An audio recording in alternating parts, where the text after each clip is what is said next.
बड़ा अच्छा प्रश्न है भैया जी आपका। और मैं एक बोल रहा हूँ कि बचपन से एक चीज मैंने, एक शब्द, एक लाइन है जो पूरी दुनिया में भारत का कोई भी आदमी है इसमें विश्वास करता है, जिसका नाम है वसुधैव कुटुंबकम, सारा संसार एक परिवार। तो हम अभिनेता हैं। मुझे लगता है कि ये प्रयागराज की धरती से धीरे धीरे 20 साल में जब पहली बार आया था तो ये लाइन कितनी बार पढ़ी थी किताबों में, लेकिन इसको जीवन में उतार लें ये इतना सरल भी नहीं है। और ये कहना बहुत सरल है, लेकिन इसको जीने में एक जीवन नहीं, बहुत जीवन कम है।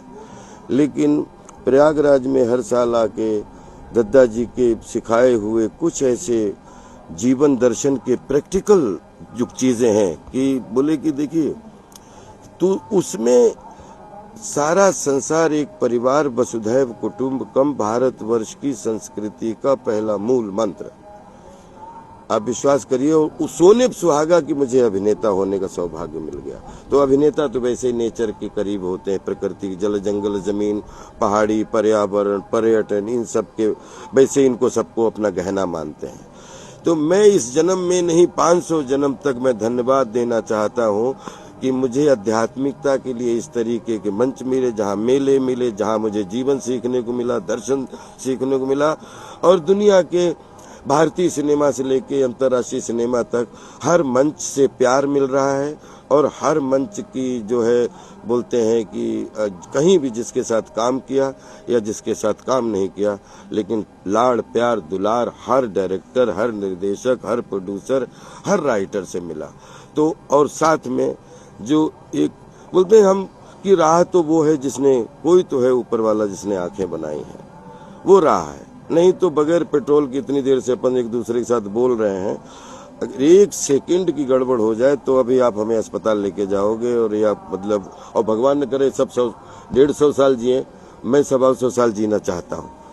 जैसा कि आपने कहा कि बिना पेट्रोल के सब चल रहे हैं। जो यहाँ का बेटा था गंगा किनारे वाला छोरा, वो भले ही भूल गया, मगर आपका नाता शहीदों की नगरी का बेटा जोड़ लिया। यहाँ से प्रयागराज को कैसे आगे बढ़ाने का काम? प्रयागराज के लिए पूरा जीवन कुर्बान है, क्योंकि प्रयागराज हमारी उत्तर प्रदेश की, हमारी जन्म भूमि में प्रयागराज आता है। और हमारी कर्म भूमि मुंबई महाराष्ट्र में आती है। और हमारी पूरी संसार भूमि जो है कर्म के रूप में और धर्म के रूप में, नेचर के रूप में आती है।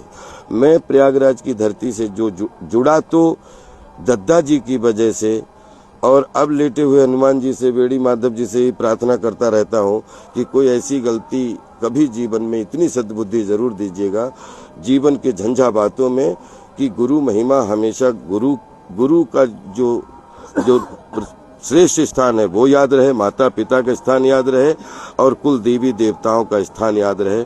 और ये कोई तो सिस्टम है कि बोलते ना कि बगैर कोई, किसी एक जलसा करने के लिए कितनी लोगों, एक बारात करने के लिए कितने लोगों की व्यवस्था करनी पड़ती है ना भाई। इसकी कौन व्यवस्था, जहाँ पे आपने, हम उनको सुविधाएं दे सकते हैं, लेकिन जो आने जाने की आस्था है या एक दूसरे के साथ 1 घंटे से अपना जीवन का बहुमूल्य समय दे रहे हैं, ये ना आस्था नहीं, ये श्रद्धा की पराकाष्ठा है। और जब भी जियो तो पराकाष्ठा में जियो। और जीवन में जो भी जो अभिनय है, तो अब जीवन भर पूरे देश दुनिया के अभिनय के लिए कुर्बान हूँ। अब कोशिश करूँगा, अभिनय का दूसरा नाम सेवा है। जहाँ मिले तो गहना बन के मिले, गहना बन के देखें, गहना बन के सुने, और जब भी लगने का मौका मिले तो माथे का तिलक बन के दिए। आखिरी सवाल है कि अब राजपाल जी किस अंदाज में लोगों को हंसाने आ रहे हैं? बहुत बढ़िया। अभी जो कोरोना के बाद में फर्स्ट लॉकडाउन, सेकेंड लॉकडाउन, फिर 2022 में सिनेमा धीरे धीरे आया, और पिछले 2-2.5 साल में अब जो सिनेमा मूव कर रहा है, तो अगले 10-15 साल आप समझिए सिनेमा का स्वर्णिम युग आने वाला है, जिसमें 2000 करोड़ की फिल्म बन रही है, 4000 करोड़ की फिल्म बन रही है, तो अनाउंस हो चुकी। लेकिन विश्वास करिए, 1-2 लाख रुपए से लेके 2 करोड़ से लेके 200 करोड़ से लेके और 10,000-20,000 करोड़ की फिल्म भी आपके भारत में बन के पूरी दुनिया में अपना झंडा स्थापित करेगी। और जन जन, क्योंकि अब फॉन्ट आ गए हैं, अब इतनी सुविधाएं मिल गई हैं कि एक फिल्म एक भाषा में बनाते हो, उसको आप 72 भाषाओं में करके वो पूरी दुनिया तक पहुंचा सकते हो। और 5-5 पैसे का बिजनेस आ गया है बिकॉज ऑफ सोशल मीडिया, सब कुछ। तो कीप इट अप। अब तो एआई का जमाना है, एआई का हमेशा सदुपयोग करें और अपने मिशन के लिए उपयोग करें, तो ये आपके लिए औषधि का काम करेगी।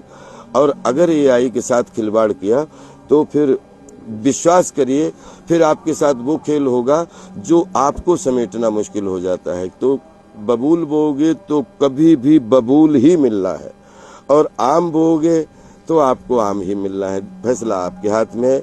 सब सुविधाएं, इतनी सुविधाएं अगले 10-20 साल में भैया जी होने वाली हैं कि पूरी दुनिया को आप अपनी चिप के रूप में अपनी जेब में पैसे लेके घूम रहे हो। सब कुछ है, सबको सब कुछ मालूम है। तो जियो खुल के, संस्कार में जियो, व्यवहार में जियो, और अपने अपने कुनबे, अपने परिवार में जियो, लेकिन हमेशा मिलजुल के संसार के लिए जियो। Love you all.